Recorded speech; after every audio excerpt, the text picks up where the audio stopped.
Но какой груз на душе у семейской горе-мамаши, которая то ли утопила, то ли не утопила свою полуторагодовалую дочь. Эта шокирующая история облетела всю страну в конце осени. Тогда спасатели Восточного Казахстана прочесывали Иртыш в поисках тела маленькой девочки. Ее мать заявила, что утопила своего ребенка. Якобы после ссоры с мужем пошла к реке, решила распрощаться с жизнью. Сначала бросила в воду свою дочь, а сама передумала умирать. Сколько ни искали водолазы, тело ребенка они так и не нашли. С последней надеждой родственники обратились к известному экстрасенсу Заману Сыпатаеву. Тогда медиум, не выезжая на место, где все произошло, сделал сенсационное заявление. И вот на этой неделе сама мать призналась, что было на самом деле.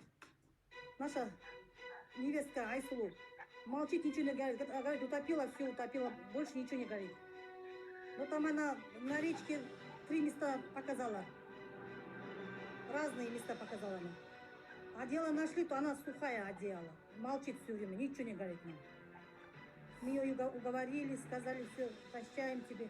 Скажи, где Айша, хотя бы нормально, чтобы похоронить. От признания невестки вся семья мужа Айсулу долгое время не могла прийти в себя.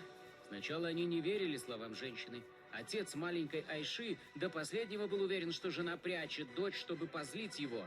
Но когда они не смогли найти ребенка, признания матери им стали казаться правдой. Вместе с ребенком зашла и воду вот так отпустила, она сказала вот так. Нам вот так сказала, и все. А что там дальше, не знаю, не могу я до сих пор не верю, я в шоке до сих пор. У меня в голове не входит ни туда, ни сюда. Вот. Ну, что-то она продала, я так думаю. После шокирующего признания матери родственники обращаются к известному экстрасенсу. Тогда Сыпатаев уверенно заявил, что ребенок жив.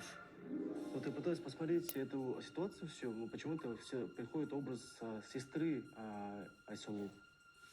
Или тети, вот, которая всегда рядом с ней тоже постоянно находилась. Да, есть тетя, да, есть. Это мамина сестра. Вижу отношения всех ее родственников, будто бы так негативно настроены на мужа, на Айдына. Да, они настроены, да. Такое ощущение, что она вот идет пешком, буквально она, если буквально метров 50 или даже 100, и затем она, как бы, улица в тупик какой-то превращается. Затем она идет по левой стороне, как раз-таки в сторону реки этой, которая у вас там находится. Да. Ага. И у нее состояние вот это как аффекта. И ребенка держит на руках. Она будто бы пытается то ли оставить ребенка, потом уйти, но все равно находится в том же месте, где она вот там пыталась его даже оставить.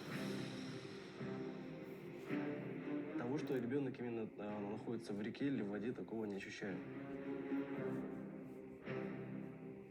Затем она уезжает оттуда и собирается уже к своим родственникам. Это как раз к этой тете. Образ это не именно мать, а именно образ сестры какой-то, ее близкой родственницы. И она вот с ребенком туда едет.